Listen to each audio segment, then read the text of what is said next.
to the continuation of the exploration of this text by Jingme Lingpa, Pongme Sangpo. I'm teaching also a text by Jingme Lingpa in another group. That's so we have reached the sixth verse of the six perfections, which is, I think, verse 30. And so that concludes the six perfections, or the six paramitas, and it's the paramita of wisdom. And in a way, Ken MacLeod brought the wisdom aspect in his commentary on the other paramitas. It's just emphasized in this. So what makes the practice of the paramita, generosity, ethics, joyous effort, patience, and meditation, a paramita is the wisdom aspect. Recognizing, experiencing the emptiness of the agent, so the one who is giving, the emptiness of the object being given, and the emptiness of the activity of giving.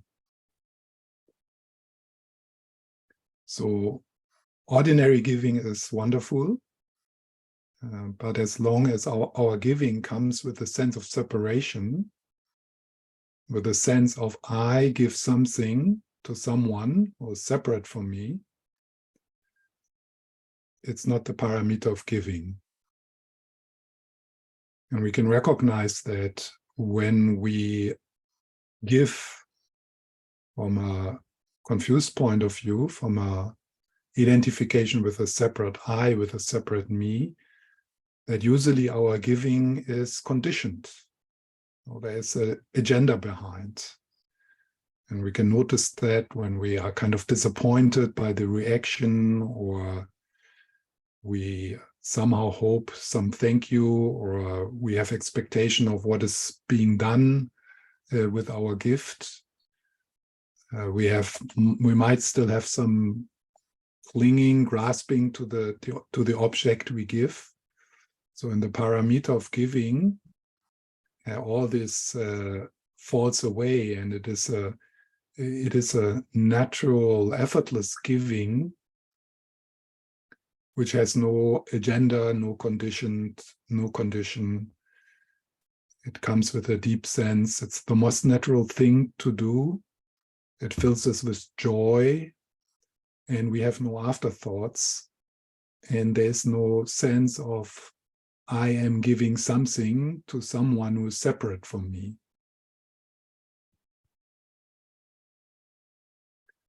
So for the paramita of giving, the paramita of wisdom, of course, there is the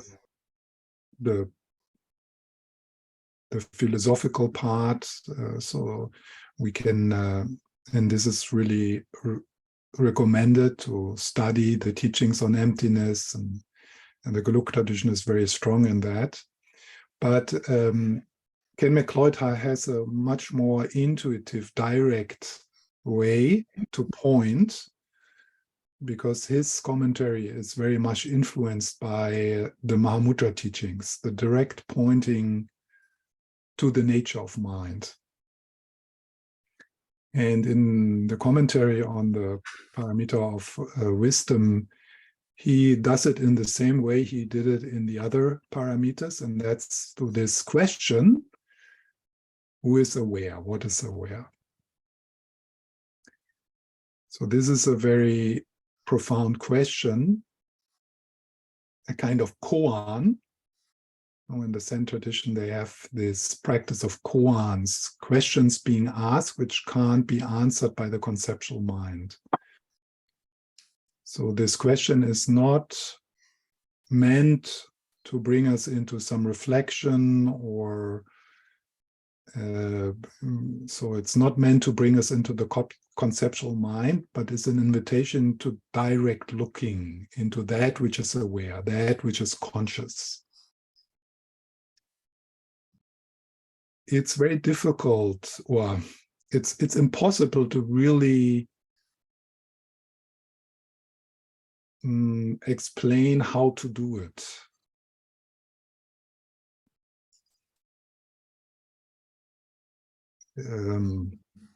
At least for me, but I think nobody has figured it out. So it is an invitation for you to follow the intuition of your heart.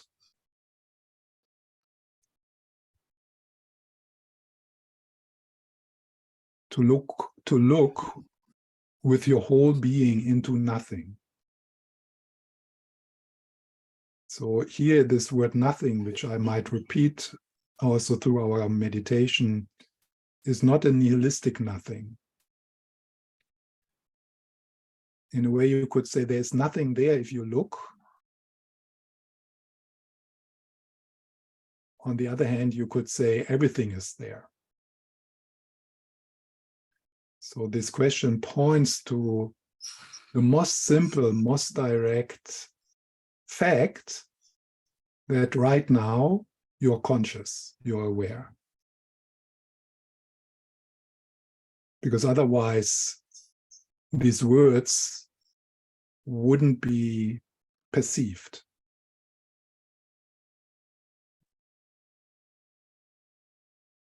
And of course,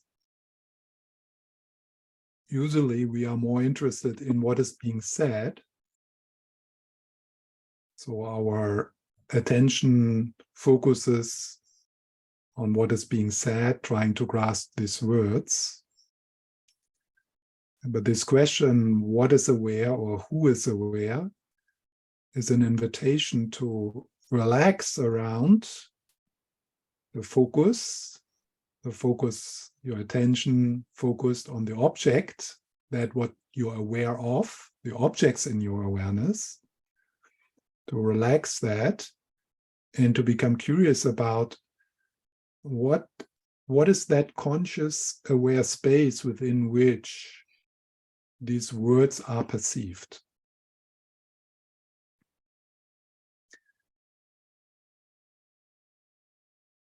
Ken MacLeod uses the word looking, and obviously we are not talking about looking with your eye consciousness.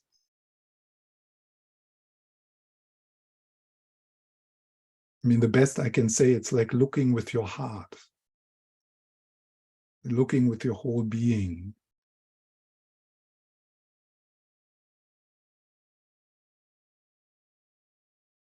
You can't even say or explain into what direction you're supposed to look. Because what we are looking at when we are looking for awareness or consciousness is everywhere and nowhere. It has no location, it has no center. So in this question, what is aware or who is aware, this kind of core from which we seem to look in a normal dualistic state of mind, that drops away. You're not looking from that illusion of being someone maybe behind your eyes when we talk about looking through your eyes into a world which is separate from you. So that's the dualistic looking. It's a completely different kind of knowing, a different kind of looking. And initially, this might be a bit frustrating.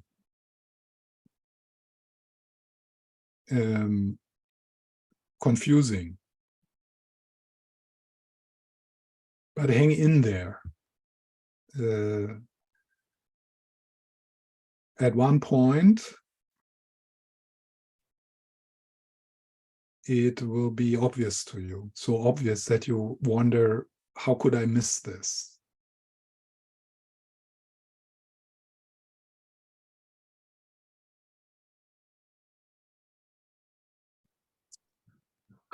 So I will play with that a little.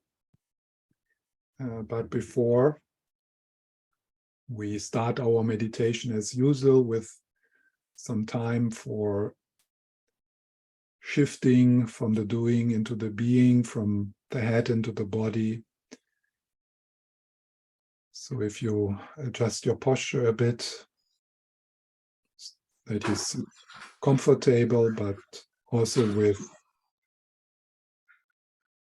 a certain alertness or also dignity, like really taking your space, taking your place.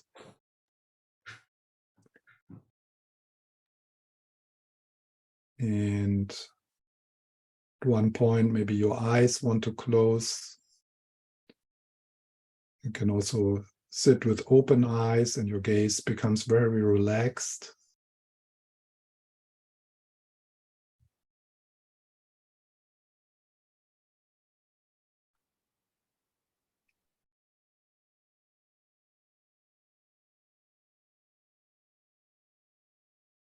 And then you notice how you become more aware of your body.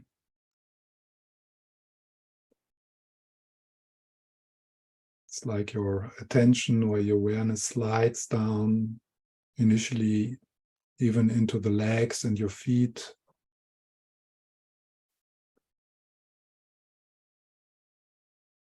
So give yourself the time to make contact with your inner life as it is.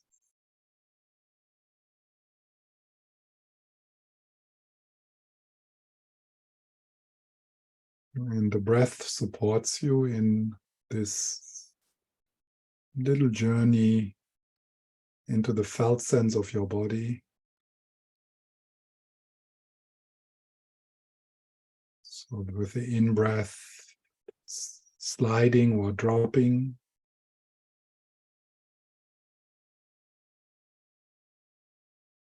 And possibly with the out-breath, there can be a bit of relief, a bit of letting go, a softening.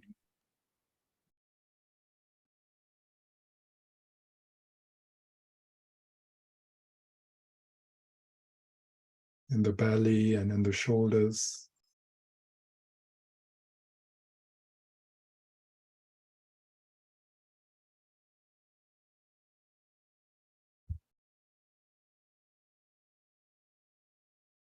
Checking the inner weather.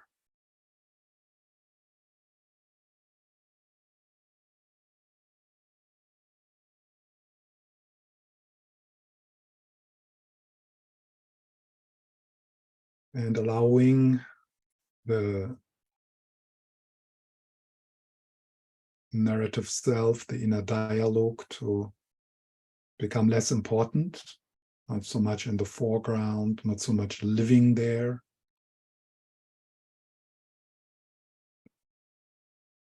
It's a bit like shifting your address, your location from the head, the concepts, into beingness, into just being here.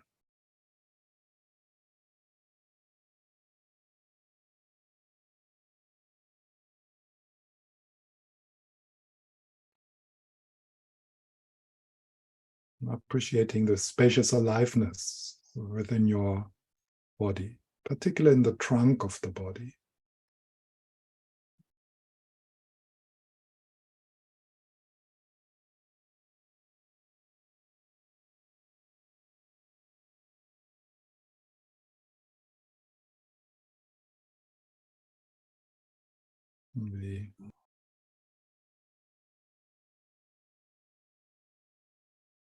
We are invited also to appreciate that we're doing this together as a Sangha.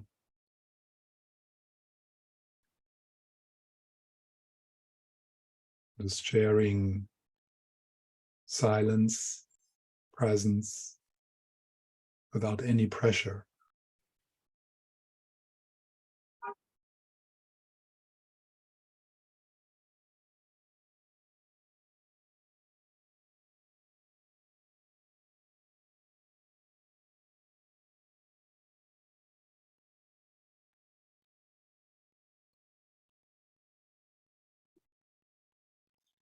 And with awareness and breath, you touch gently and hold softly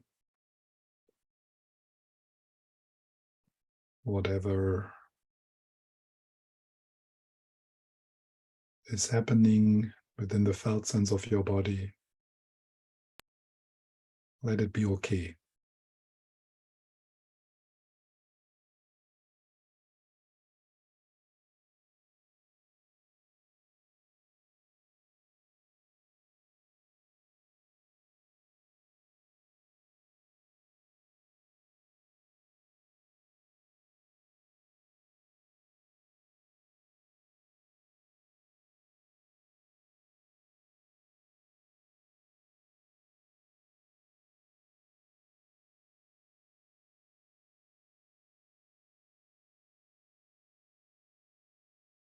You do less and less, more and more resting in present moment awareness. And only if you notice that you get entangled in the inner dialogue, in the mental images, you slide back, you drop back into the felt sense of your body.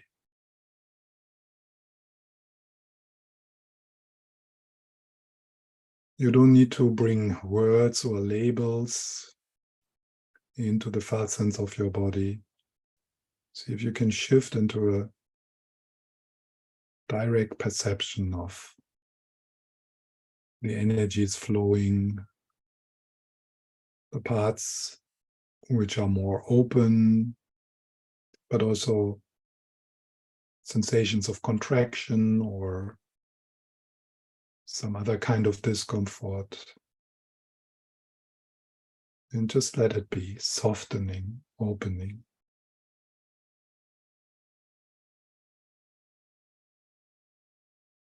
So a moment of non-controlling, non-manipulating.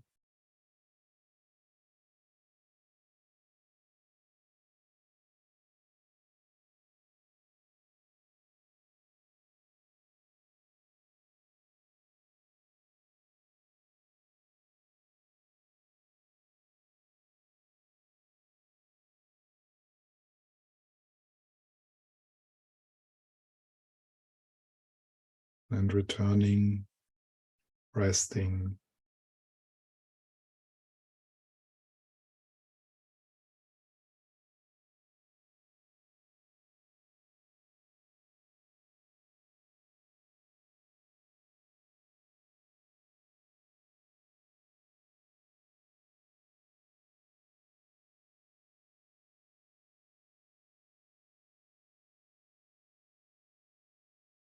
And then I invite you to recognize whatever you experience right now are objects of awareness, of consciousness, of mind. I use these three words in this moment as synonyma. So they mean the same, they point to the same thing. So whatever you experience, sensations, sounds, pleasant and unpleasant, thoughts, feelings, my voice, mental images, like the mental image of your body or your surroundings, the sense of where you are, all these are objects within awareness. You are aware of them with mind, with consciousness.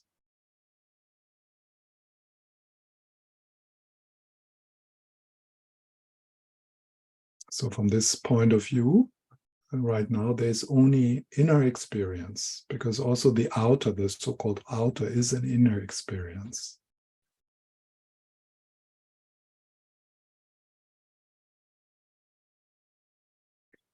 There might be a real room around you and real walls. That could be the case, but the experience of the floor, the walls, your body, experience of yourself, all this is experienced within consciousness, within mind. It's similar to a dream. So The appearances in the dream, they are appearances within the consciousness of the dreamer. And in the same way, everything you are aware of, everything you can describe, is an appearance within consciousness, similar to a dream.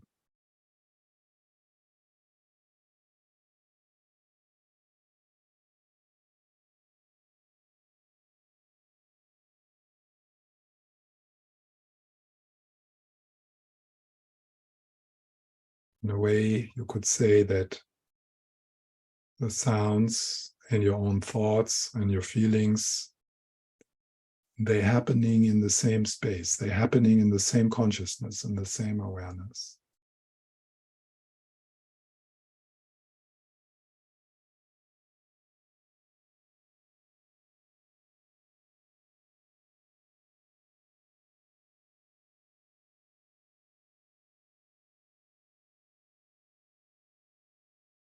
And you can completely relax.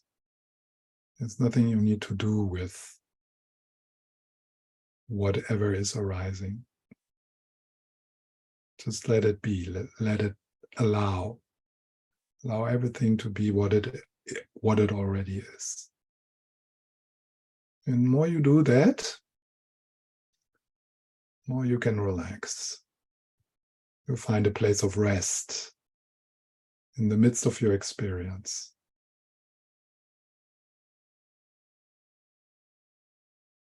The past exists only in thoughts, the future also.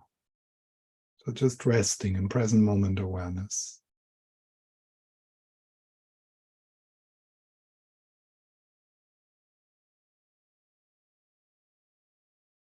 The breath is coming and going, sensations are coming and going, thoughts are coming and going, sounds are coming and going. And you gravitate towards openness, being open, just receiving this moment as it is. You don't need to add something or take something away.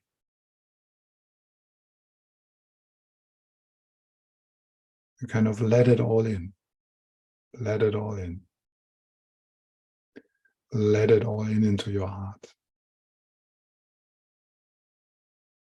Let it all in.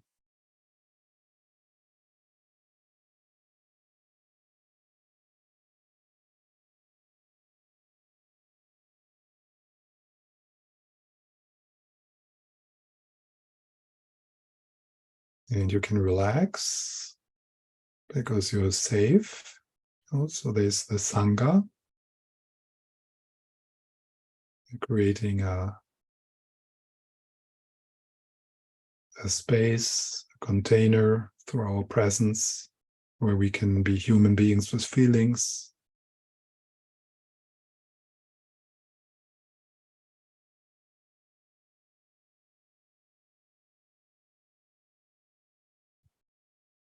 And then, if that makes sense to you, in this spacious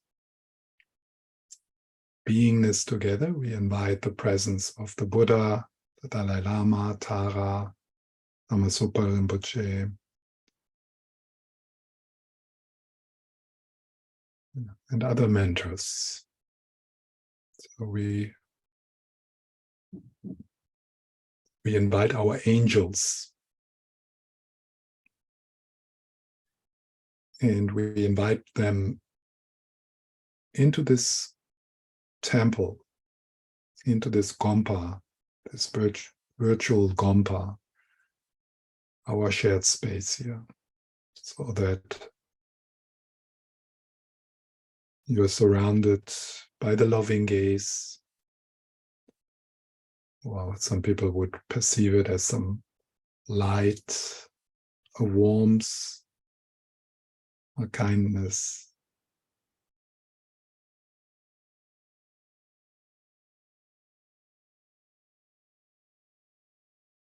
So your body can soften even more.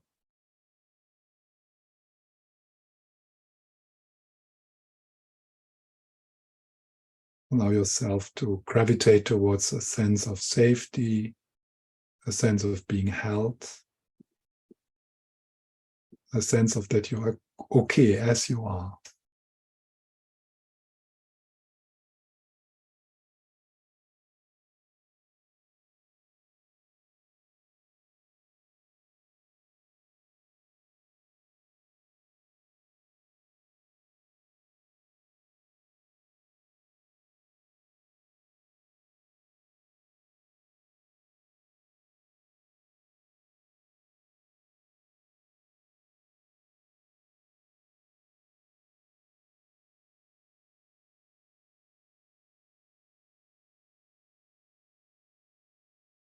And resting.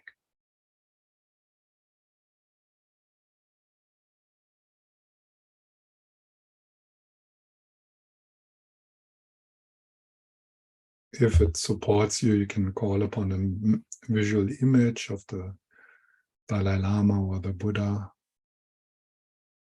Tara, and feel their presence all around you. So not only in the front, but also in your back and below and above.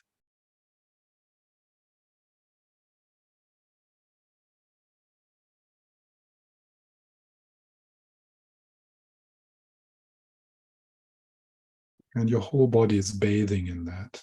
It's like taking a warm bath. You know, this relaxation when you take a warm bath.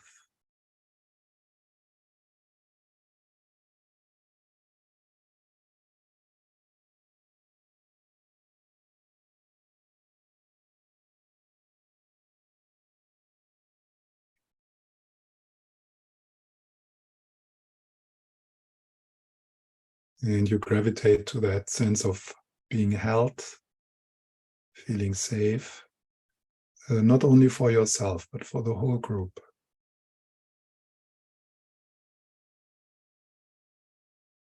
We gravitate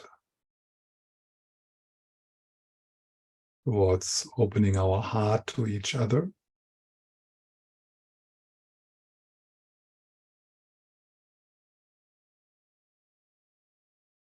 And receiving and giving.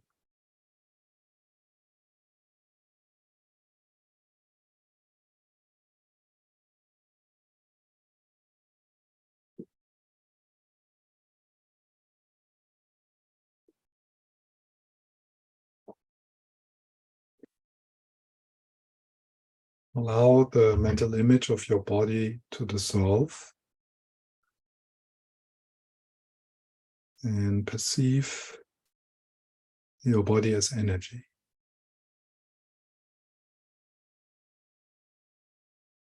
as aliveness. The whole body is breathing.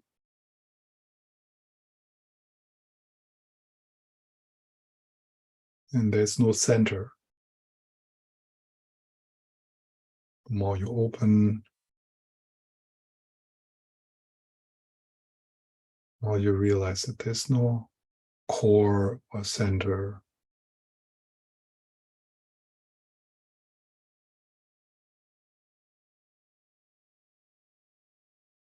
In a way, you forget yourself.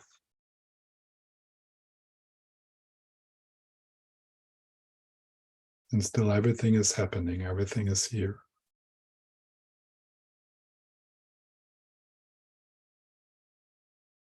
And pervaded by the presence of the awakened ones, which is your own true nature.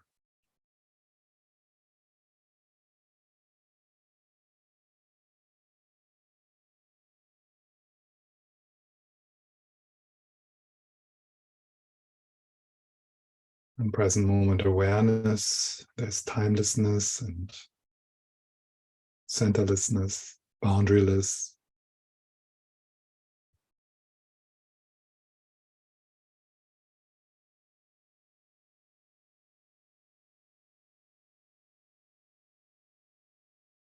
And you might also appreciate the attempts of the narrative self to seduce you,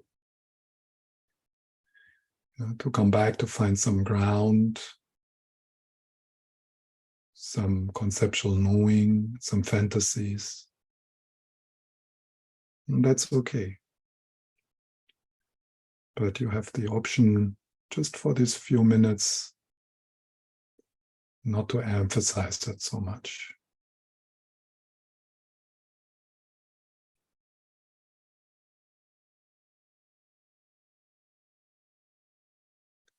You're just here with us, not knowing where here is.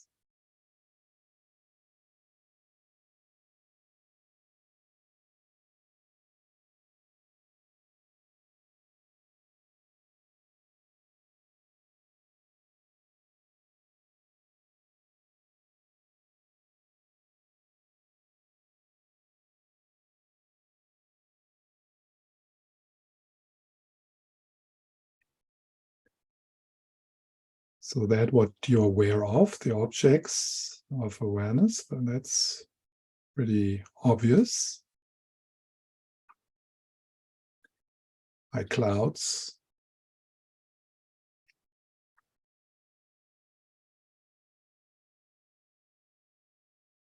And maybe something is in the foreground for you, or sometimes something contracted or something heavy, something difficult comes to the foreground. So let that just be there. You don't need to focus on it, but you also don't need to ignore it.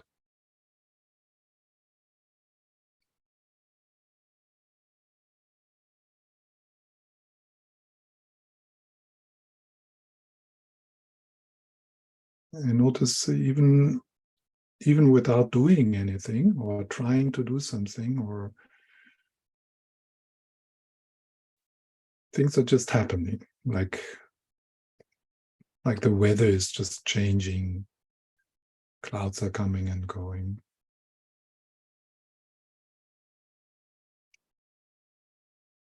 Everything is happening by itself.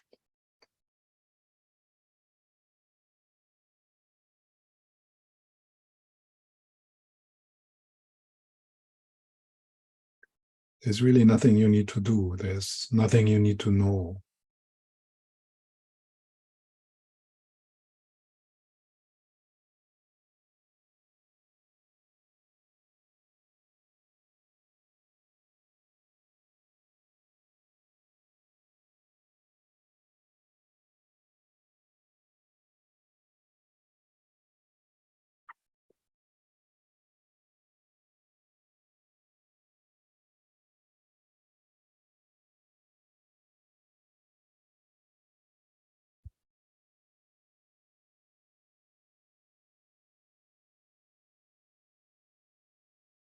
There might be also a sense of me, a sense of I, as a contraction in your body, or as some memories, some mental images.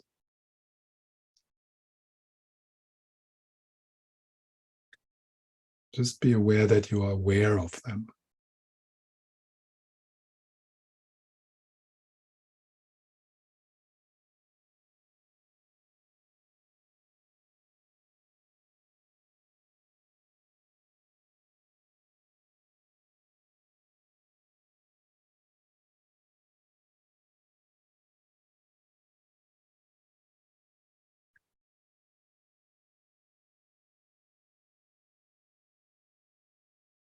So now we shifting a bit the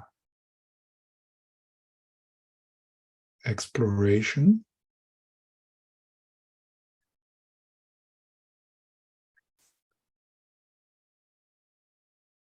And you can start with something which is in the foreground.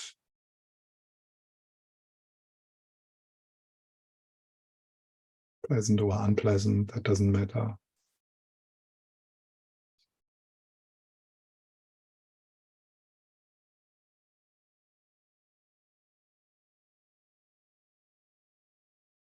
It is an object. You are aware of that. You're conscious about this.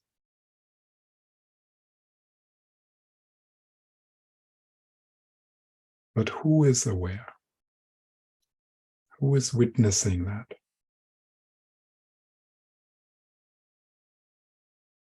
So for some people, it makes more sense to ask what is aware? What is witnessing that? And you look with your whole being.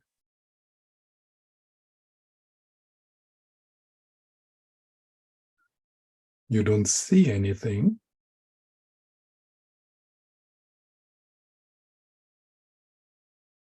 So in a way, with your whole heart, with your whole being, with your intuition, you look into nothing.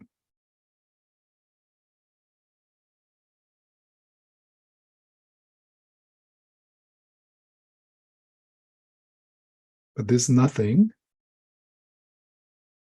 is the capacity or the container for everything.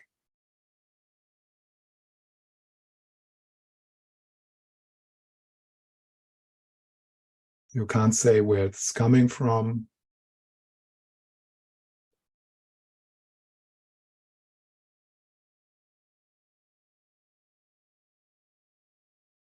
You can't localize it. You can't describe it.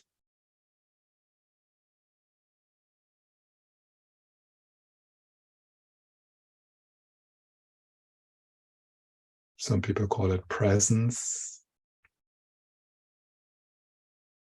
field of awareness. But these are just words for that which is undescribable.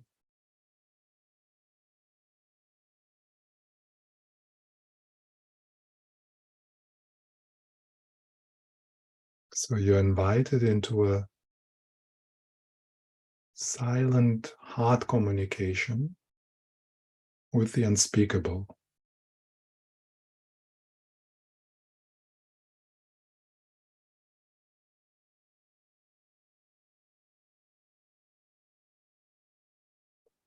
And then you rest in that looking.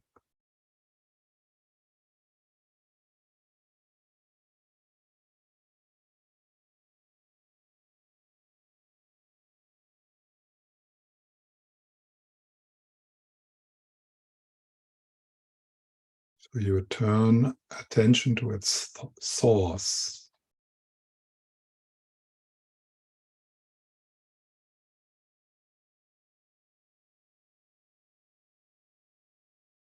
You become aware that you're aware. You become conscious that you're conscious.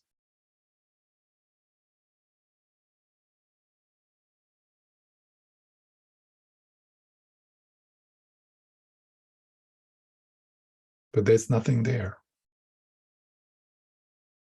Openness. Groundlessness, Pema Chodron calls this experience. Something drops. And this dropping, this groundlessness can be sometimes a bit scary, almost like something is shrinking in you. So you are on that threshold of deeply letting go into the unknown. And there's a longing, maybe even. But you might also appreciate the resistance or the fear. But all you need to do then is to ask what is aware of that fear, what is aware of that resistance. Tara Brach calls this the backward step. So you make a backward step into the unknown until there's nothing anymore to step back into. There's nothing.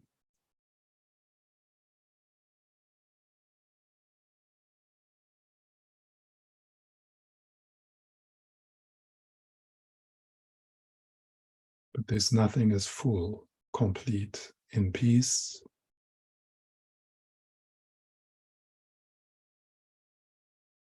It's in the nature of love, as Lama Yeshe says.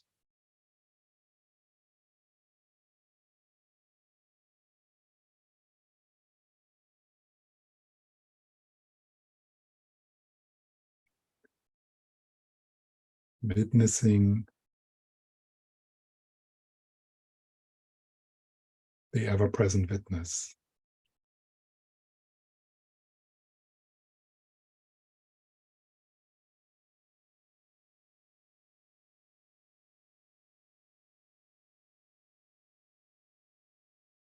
What is aware?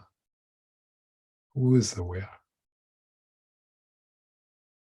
So you can ask this question whenever something intensifies, when a thought arises, when a feeling arises, maybe when you feel a bit frustrated right now or bored. So that would be a time to ask this question. What is aware? And then there might be a shift. It's not dramatic. It's not dramatic. Sometimes it is, but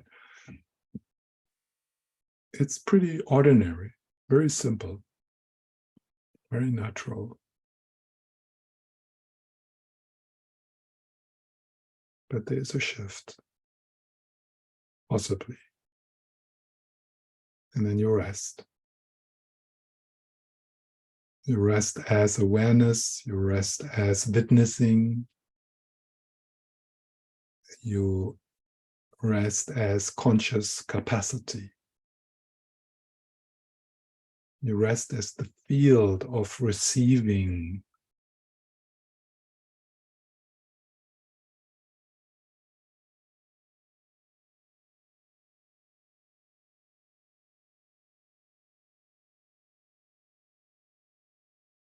And there's no further to go then.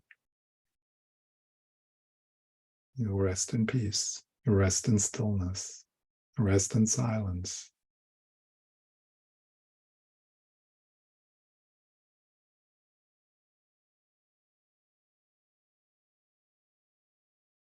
And you inhabit. You start to inhabit witnessing. You start to inhabit receiving. Instead of inhabiting what you receive or what you're aware of, you start to inhabit the field which is receiving.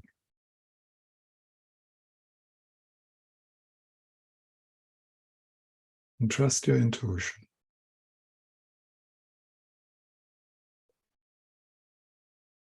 It's very familiar. It feels like home.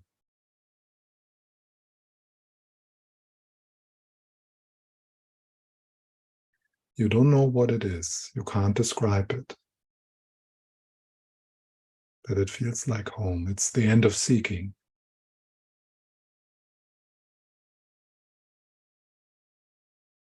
It's empty of you, but full of everything.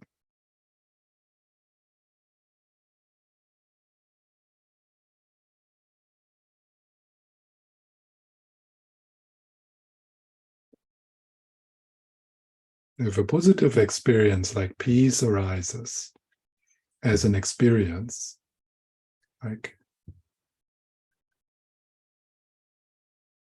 so you do the same. You make a backward step. What is aware? Who is aware? And you look, and you see nothing. But what a nothing.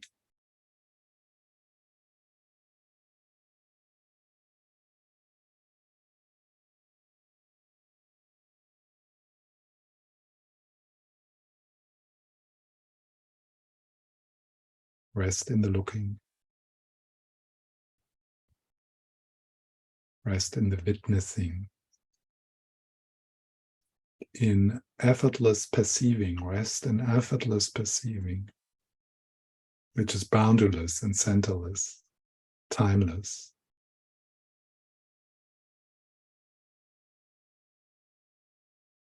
In a way, it has nothing to do with what you think you are.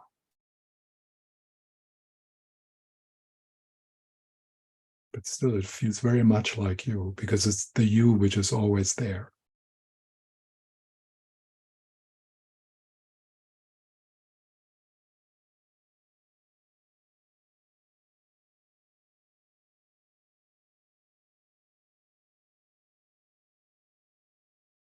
So just take a few more moments, just being with what is.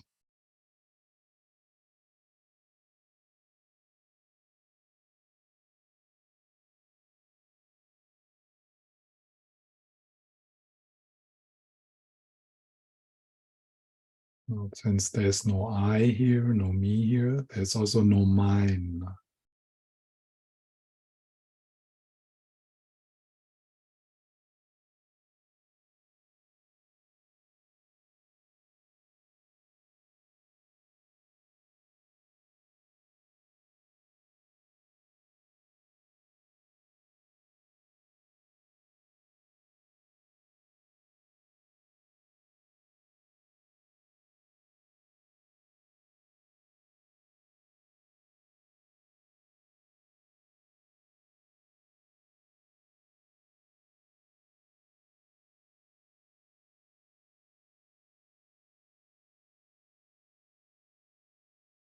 So, and then if you have your eyes closed, you take your time to open your eyes and integrating the visual field as another appearance within consciousness, within awareness.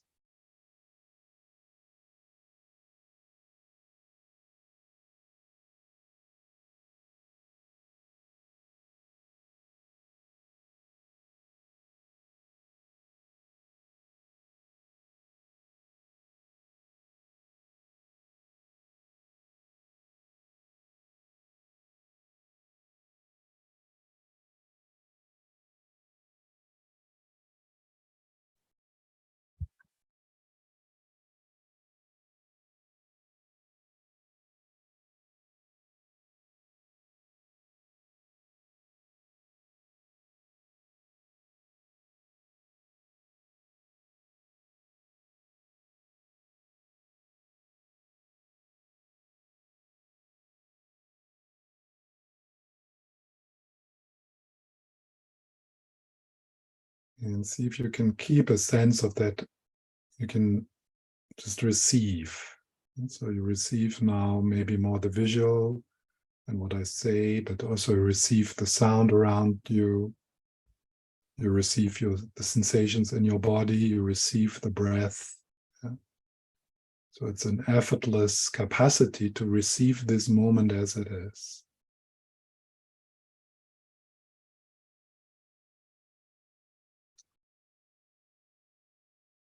And more you can relax the grasping, like the need for something else to happen. More you relax that, more peaceful you can be in this moment. You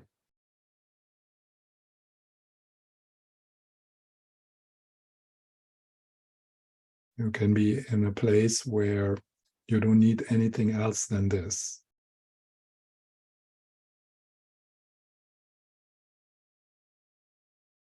And that's the only real peace. That's the peace without cause.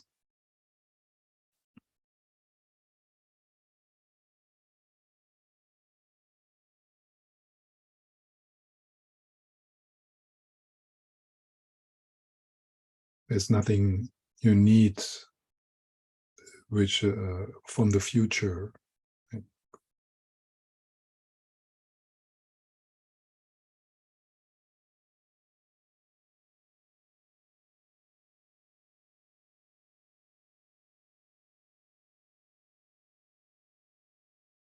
So you can choose peace now.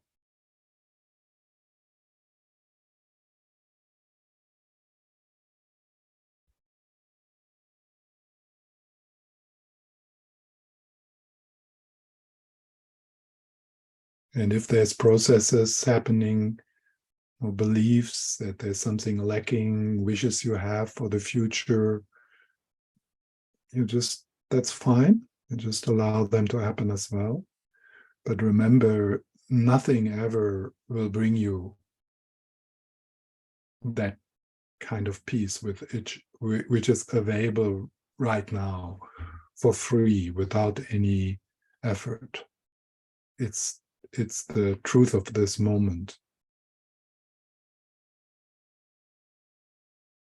It's really such a relief again and again to remember all the other projects and wishes we have and hopes for the future.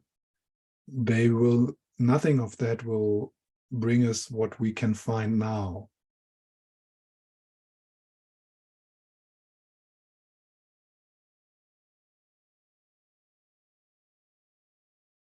They will not they will not make this more peaceful.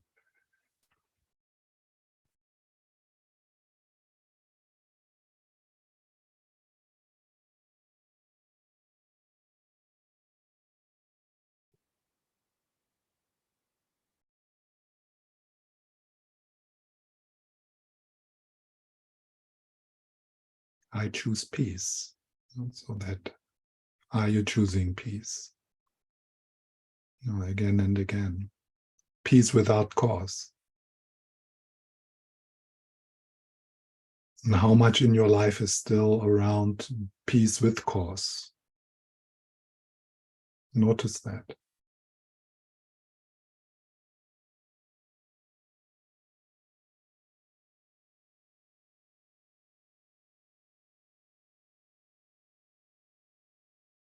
In 5 years, when you are here,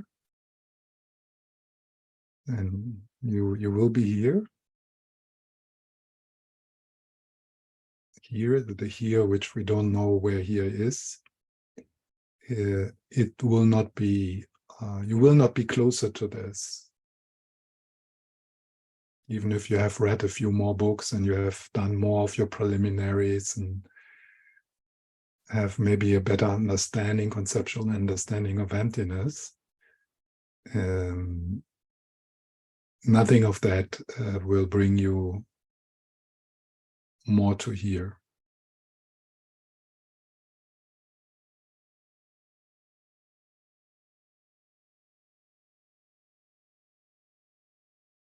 So that's what Ken McLeod means with awakening. So when he uses the word awakening, it's good not to hear that in the same way a Tibetan Lama would say enlightenment. Yeah, so the awakening here is not the end. It's actually the beginning of a more and more profound practice from which then enlightenment might grow or not. I don't know. So this awakening, meaning here, shifting the place where you live from the grasping narrative self to peace without cause, like shifting your address, where your sense of I is. So that could be called awakening here. But it's not enlightenment, so it's a beginning. It's a beginning of a different journey.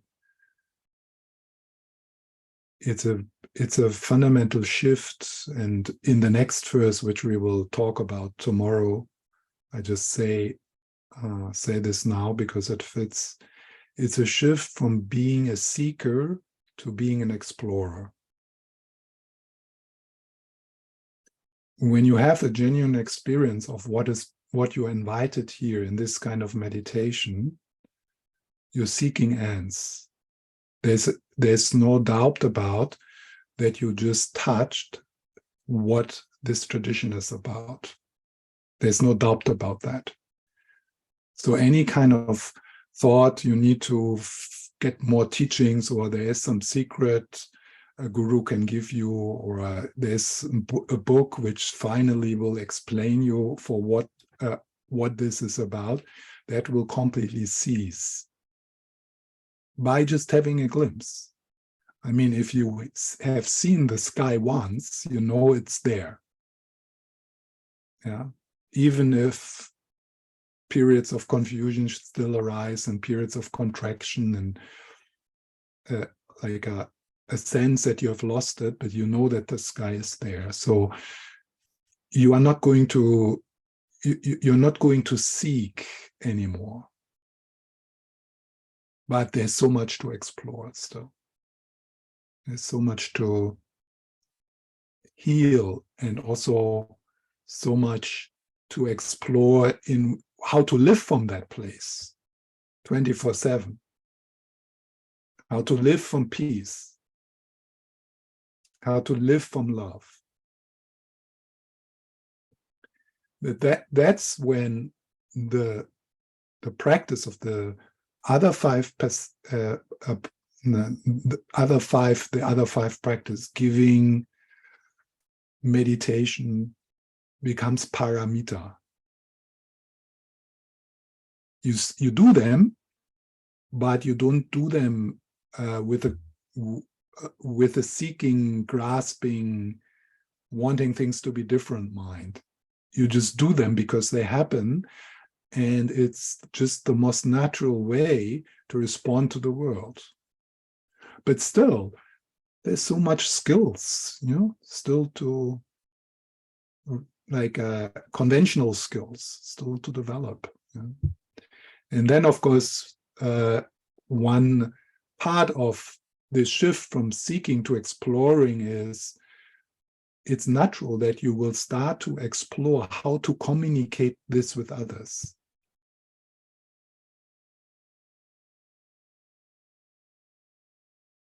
So you will continue probably to read books and watch videos like I do also, but not in order to find this, because it's found. So in this way, you could say you are a finder and you know it. And of course, somehow this is completely meaningful for you, the most meaningful, the most healing. So naturally, you will try to find ways to communicate this. You will explore how to embody that in your work, in your relationships. And so that's if you are familiar with one of the maps in the Tibetan tradition, which is called the five path. So there's a path of accumulation, the path of preparation, and then the path of seeing. So here we are in the path of seeing, the end of seeking. So you have, there has been a recognition of what is aware, and without any doubt. But that's not the end. So now comes the path of the five perfections, the Bodhisattva path. 10 levels, I think, or something like that.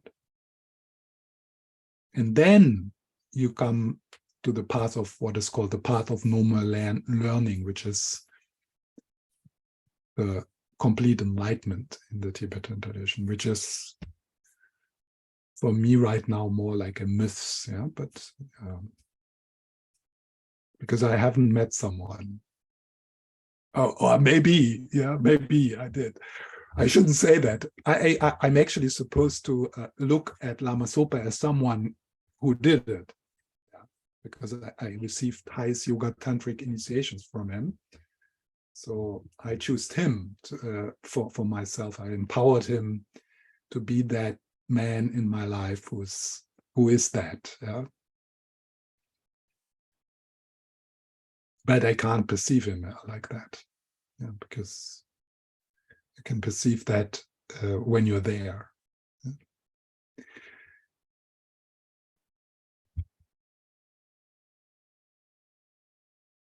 Yeah, maybe there's a question comment? How did the meditation go?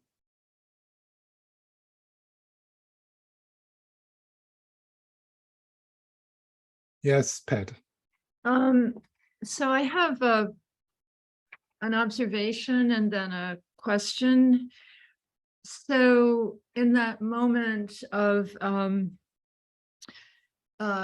receptivity, being receptive, I was also, it's a parallel thought chain that was also thinking it would be great to be receptive in daily life without downloading everything and being overstimulated. So that's just something I'm going to think about. But yeah, just we can reflect on that a bit. This receiving, what I say is receiving and flowing through. So it's not like receiving and accumulating. It's like so kind of sometimes one can have this experience when you sit in a train or in a car. One can also play with that. It's an experience that you are actually not moving, but the world is moving through you, and there's just space, and the receptive capacity is limitless. It's not your psyche who is receiving or your body. It's just like the limitless sky. It's like being the sky, receiving, and nothing leaves a trace behind. And then, of course, in a kind of common sense, it also it makes sense to find skills of protecting yourself, like just honoring where you are, and and that would be another kind of topic. So how to protect yourself, because because I feel pretty sticky when the world comes at me. It sticks. I'm covered with Post-it notes. Yes, and also if one is a very sensitive person, from the hardware, then of course it makes sense to be authentic and realistic. And then my question, that was so helpful, but my question, or maybe another observation, this also, I guess I can't tell the difference between seeking or exploring and craving. Lately I feel like something has happened with my practice and I feel energized, but it also feels, I'm not used to that about my practice. Yeah, wonderful. So it sort of, it can feel a little manic, or, I mean, it's not that I'm practicing 9 hours a day or anything like that, but I am feeling more energized. But it does have a, it has a kind of, grasping, craving, hungry quality. Yeah, right. That's probably for most of us the case. And the medicine here is to be lovingly aware. So that's like the practice, being curious about it, and it's precious that you are aware and that you can describe it. So now you can be even more curious about where does it show up in my body. And so you start to notice whenever in your practice the hungry ghost comes in, that like wanting to get something, wanting to improve, and just by being aware of that, slowly, it kind of loses its power. It's not the main driver anymore, or it sometimes, sometimes it's, and then you also, because now you have discovered a kind of a joy in your practice, and you can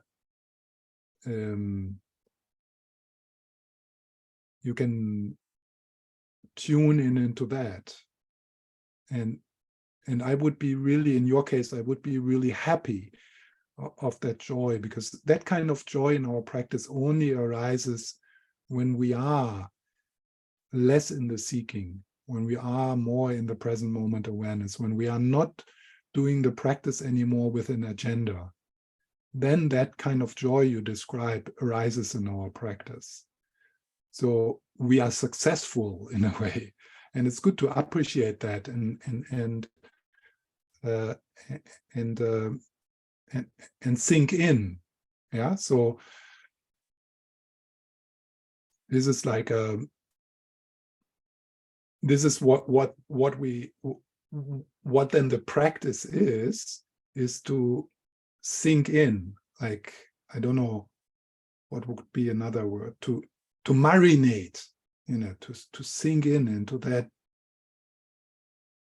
beautiful, quiet joy of just doing your practice. I mean, you still do it, whatever you do. You can do even a quite energetic practice like prostrations or yoga or something, but it's completely fine as it is. In a way, you can drop it. But you still do it because that's your practice time, and you still do the yoga or whatever, but you're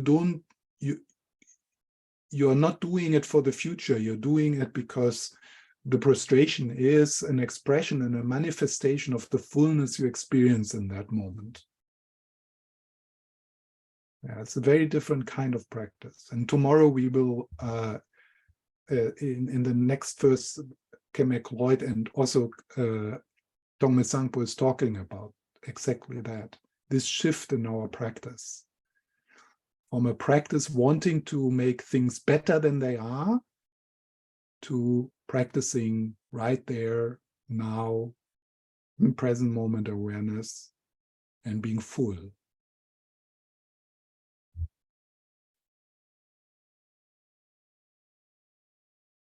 There might be some fearful projections about that, because sometimes people feel, yeah, but then does it mean that I don't do my preliminaries anymore or what? But that's not what's happening. You do you might do from the outside, you might do the same things, maybe even more of it, because it's more joyful and you like it more. Maybe you can even do more prostrations, but there's no seeking in it.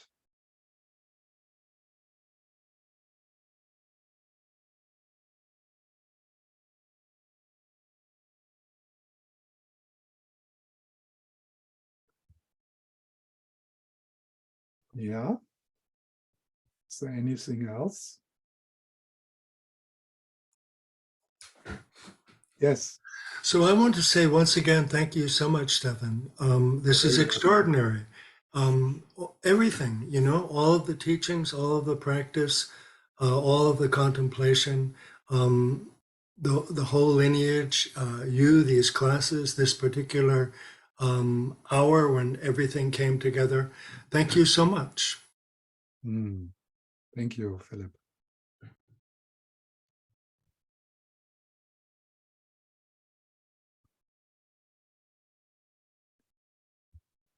So I will just read the verse.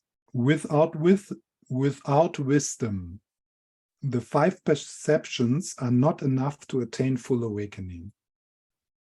Yeah, without wisdom. So, of course, the 5 perfections turn into the perfections or in parameters through wisdom. Yeah. So you can give forever. You can give and give and give and give and give, as long as the sense that there is someone here giving something to someone separate, then you're just a nice person, which is fantastic.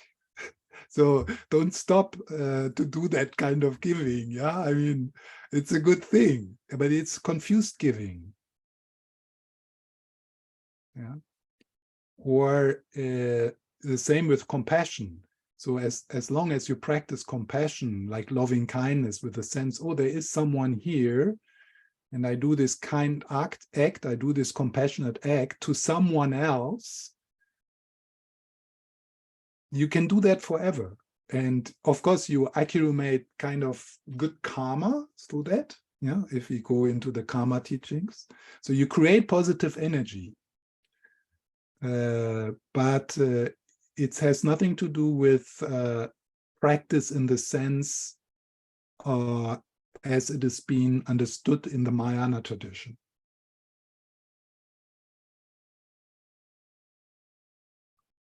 And we can recognize that, like how much, like we give a birthday present to someone and she doesn't like it, and then we are disappointed. Yeah, so sometimes we create really good energy through that kind of giving, but often we don't. Yeah? Often it's mixed. We have expectations and so on.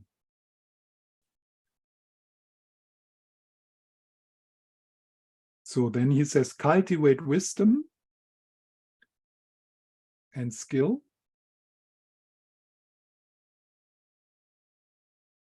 So cultivate the skill of giving, for example, but free from the three domains. And from the three domains is the agent, like in the parameter of giving, that would be the one who's giving, the object you are giving, and the activity of giving. These are the three domains.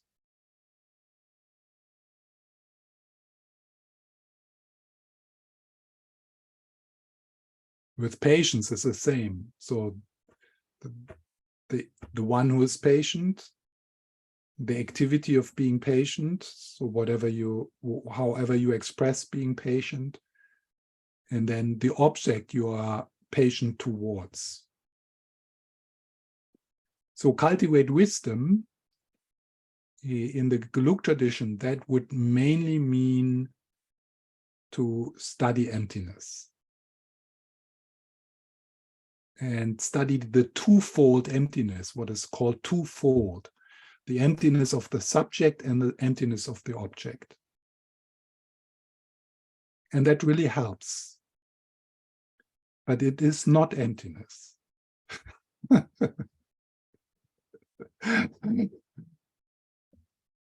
And sometimes Gelug practitioners forget that. Like they spend their whole life in reading text and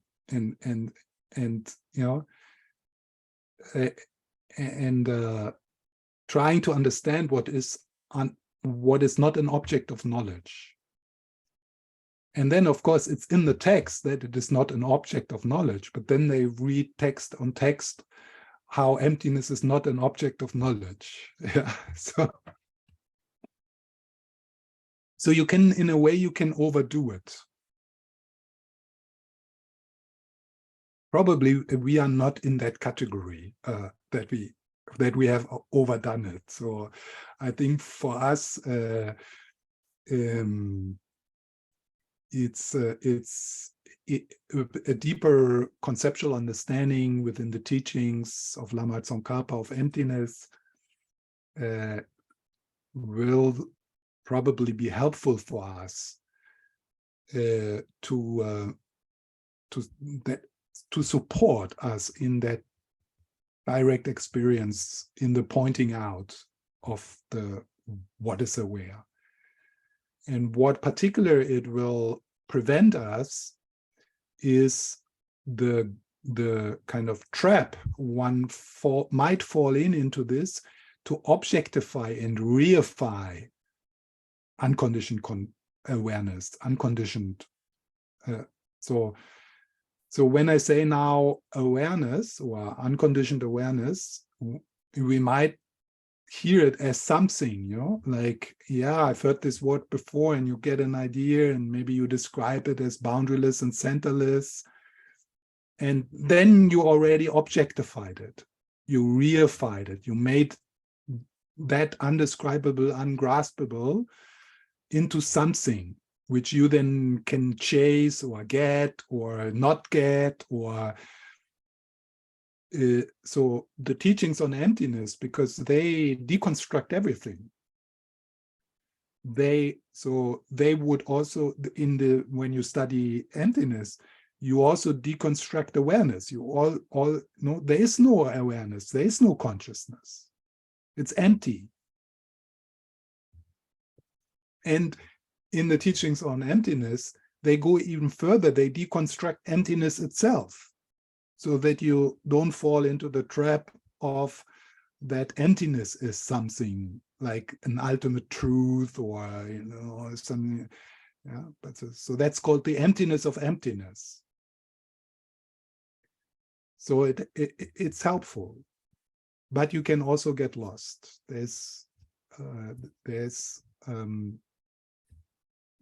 You become a scholar of emptiness, but you don't become a more relaxed, happy, joyful, vital person. Yeah, because it's all in the head. So it's so important to find a balance there. Yeah, Teresa. Yeah, thank you for talking about that. That was my question. This has been so precious, and the meditation was absolutely wonderful. I really tapped into something and felt and experienced something I hadn't, to a depth I hadn't before. So I really, really, this is so precious to me.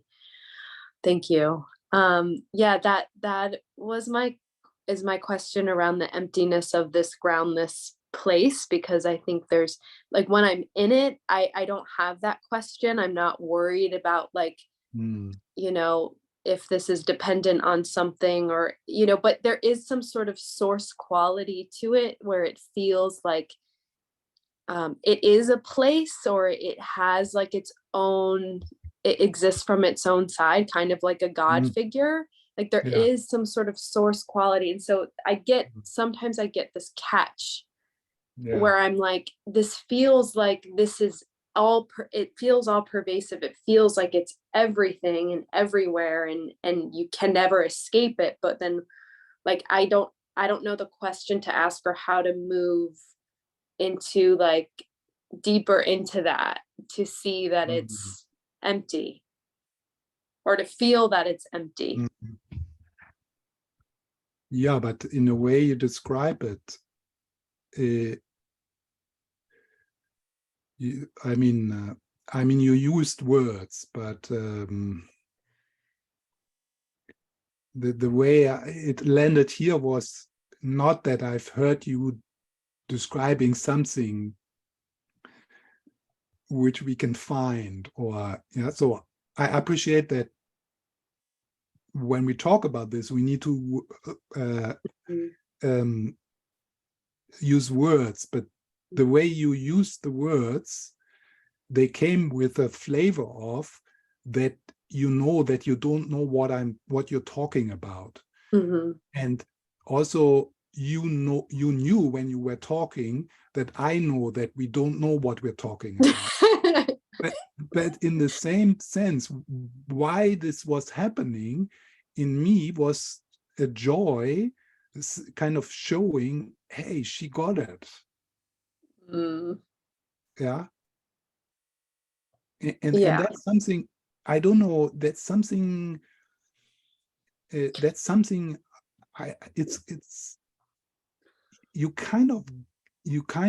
get a, maybe not in 100%, but in many cases you kind of get a sense if someone is describing awareness as something, or she is describing it as nothing.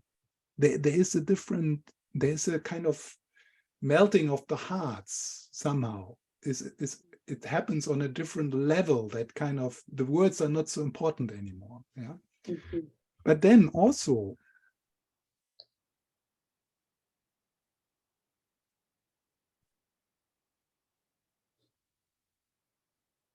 within the Tibetan tradition, this point is actually debatable. So of course, now we are more within the Geluk tradition here. So like if I would be let's say a fundamentalistic Geluk practitioner within the lineage of Lama Tsongkhapa, then I would really ride on this point, and I would kind of doubt your experience. And because you have used words, and you even used the words like divine presence or something like that. So I would then more go into a deconstruction of what you just said. Mm. But if I would be more a Dzogchen or Mahamudra practitioner, more kind of experiential, gravitating towards Yogacara or Siddhamatrin school, or even in the Prasankhika Madhyamika, there is this what is called the Shangton debate. So there is people who would emphasize the emptiness of awareness, but then there is also other schools who describe Buddha nature having some kind of qualities, some kind of light, some kind of luminosities, some kind of Avalokiteshvara, Tara presence. Yeah. And Lama Yeshe in the book Introduction to Tantra, he uses this beautiful sentence, it's in the nature of love. So it's in the nature of love. So that sounds a bit different than saying it's empty. Yeah. So he doesn't say it's love. That would be maybe a bit too much, yeah, making it something, but it's in the nature of love. Mm. So I would just trust your experience and not try to deconstruct it. Just sink into the experience, which you call divine presence. That is it. And sink in, choose that and bring that into the foreground. Learn to live from that place. Learn to trust it. Yeah. Allow it to take over your speech, the way you look at people, the way you move in the world. And of course, that's a journey. But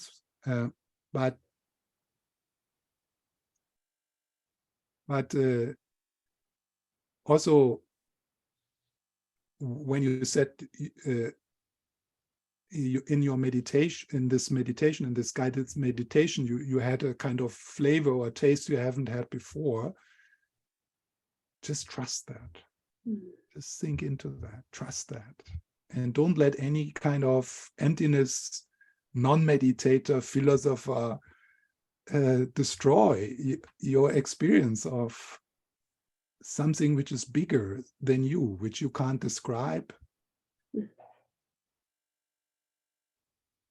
But it is the case when you drop into that openness, that it's not that there is nothing there. There is neither nothing there nor is something there. But to call it divine presence for me, it's completely accurate. That's also my experience. I've heard Lama Zopa saying once, towards this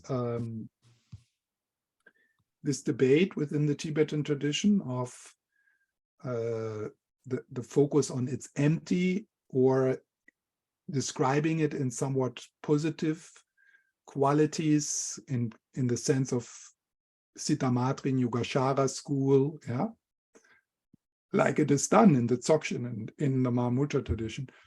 He said, two different philosophies, same experience. Yeah. And that makes sense for me.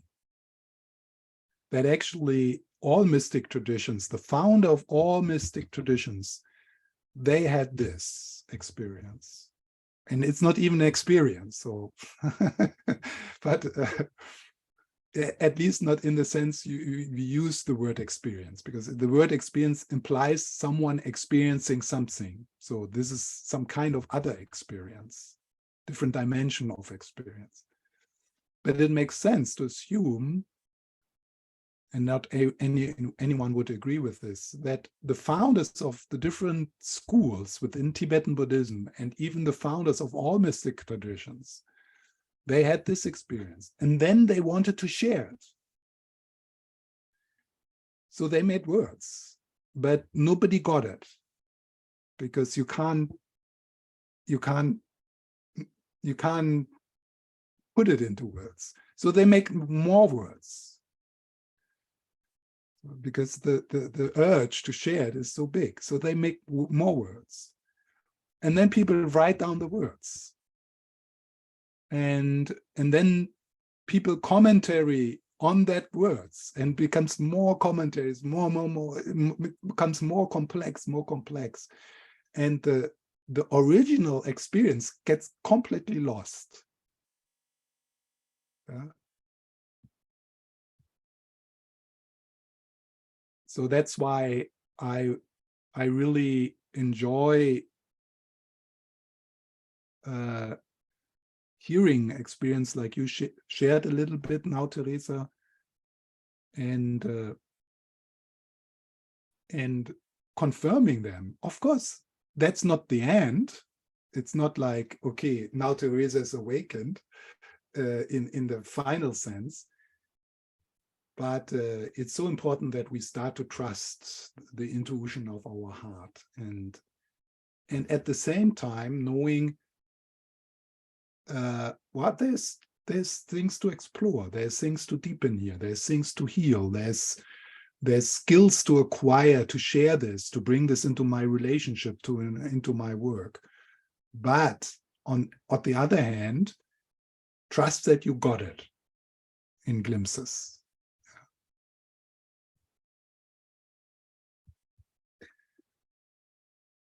Okay.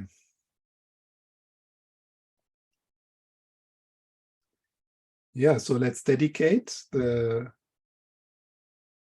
light of this meeting into the world. Open our hearts. Even if we don't know how to do it, just do it. And let it all in. Yeah, so let it all in.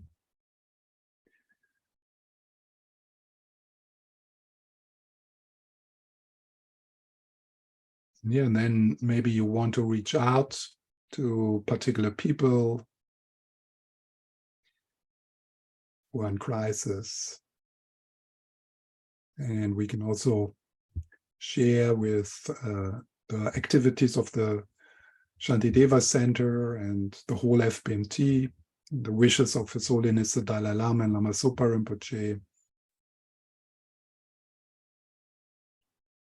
And then also with ourselves, so that this moment remains to be a source of inspiration and protection. Yeah. This timeless moment is pervading all other moments of your life.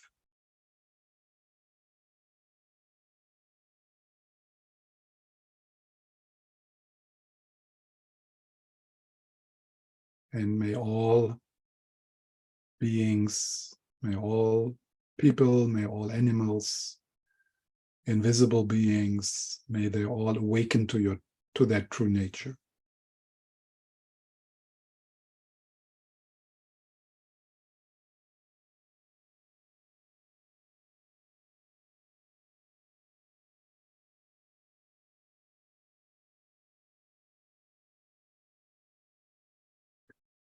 Okay. Thank you very much. Take care. I hope to see you tomorrow. Same time. Bye. Thank you, Stephan. Thank you, Stephan. Thank Have you, a nice Pat. day. Thanks, everybody. Let them all in. Pat. Let them all in. See you tomorrow. Bye. Thank you.